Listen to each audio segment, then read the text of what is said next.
Assalamualaikum, selamat pagi dan salam Malaysia Madani. Berita Pagi Sarawak edisi Jumaat 2 Ogos 2024 bersama saya, Abang Muasli, Abang Abdul Samad. Jawatankuasa Pengurusan Bencana Negeri JPBN mahu memastikan tiada berlaku kebakaran besar di Miri susulan cuaca panas dan kering ketika ini. Timbalan Premier Merangkap Pengurusi JPBN, Dato' Ahmad Douglas Ogah Embas berkata terdapat 42 titik panas dikesan di bahagian itu sejak 1 Januari hingga 30 Julai dari keseluruhan 152 titik panas di Sarawak. Katanya, bulan lepas sahaja 90 titik panas dikesan di negeri ini, Miri merekodkan jumlah tertinggi dengan 21 titik panas diikuti Kapit 16, manakala Bintulu dan Sri Aman masing-masing mencatat 11 titik panas. Oleh itu, beliau meminta semua jabatan agensi kerajaan serta pemilik tanah mengambil langkah berjaga-jaga serta lebih proaktif dalam segala persiapan mereka. Ini kerana kawasan tanah gambut khususnya di Kuala Baram amat terdedah dengan kebakaran beluka setiap kali musim panas dan kering.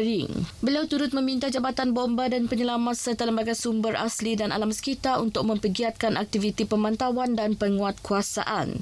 Dato' Ahmad Douglas berkata demikian semasa mempengusikan mesyuarat JPBN di Kuching.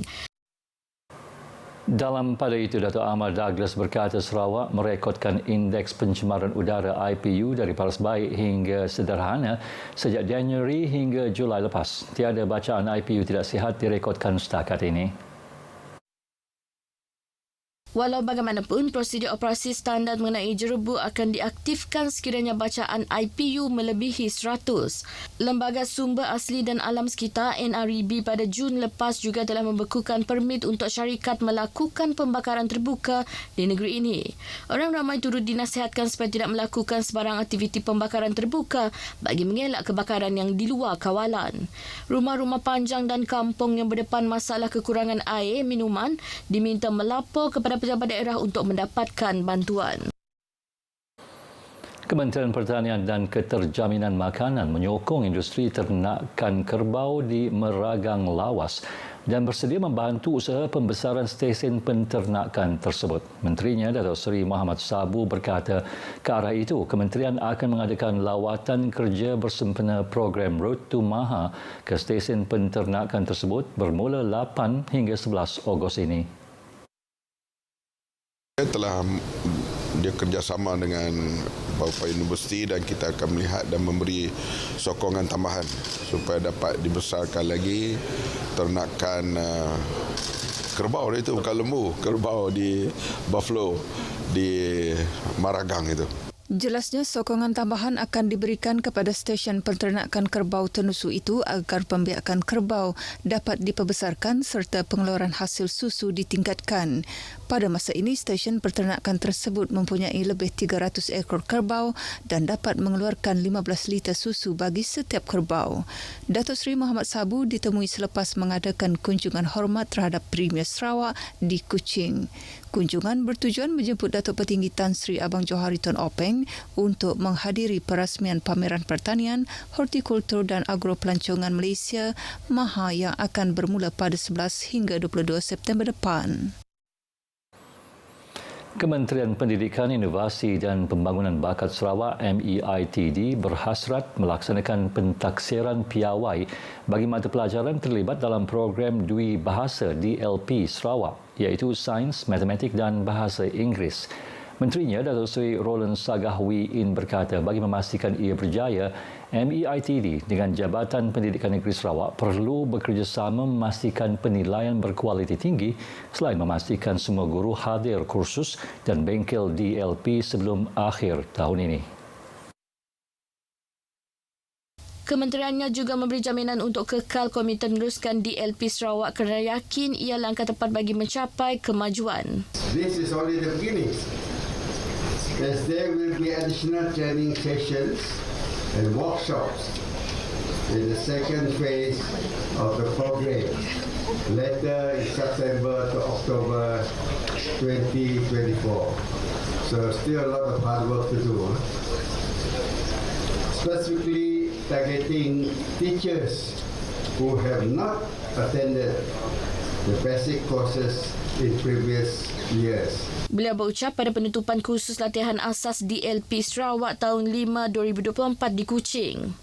Kursus yang bermula sejak 24 Jun lalu melibatkan penyertaan 530 guru dan telah diadakan di 6 zon iaitu Sibu, Bintulu, Mukah, Kuching, Sri Aman dan Miri.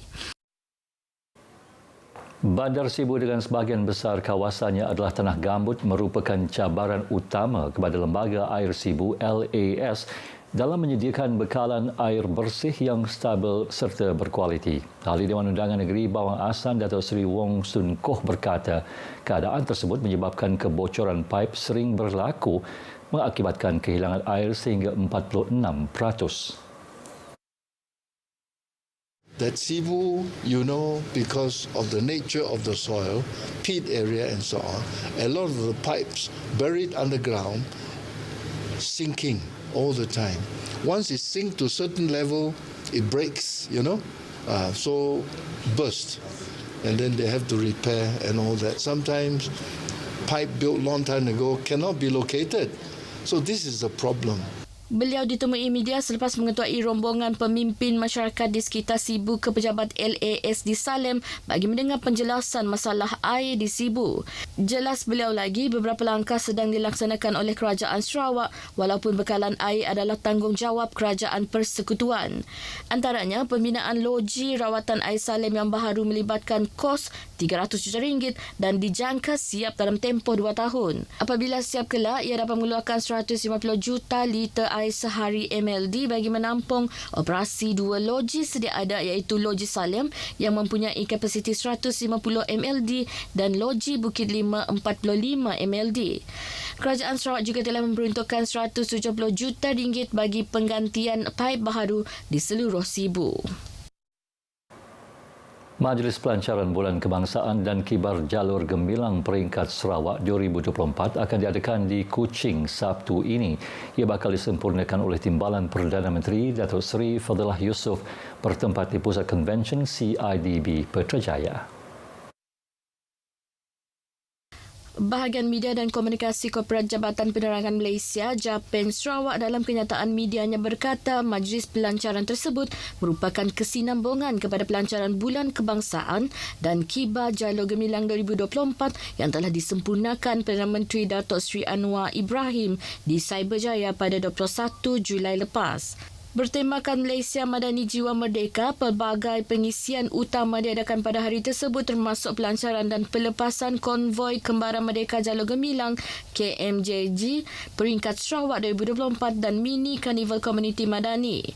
Turut diadakan persembahan hiburan pentarama, jualan rahmah, pameran kenegaraan jabatan serta agensi serta aktiviti interaktif kenegaraan.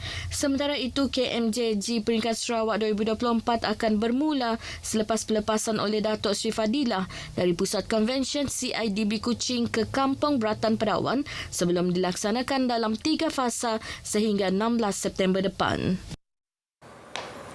Berita Pagi Sarawak berakhir di sini. Ikuti Stadium RTM selepas ini untuk perkembangan sukan tanah air dan antarabangsa. Malaysia Madani, Jiwa Merdeka.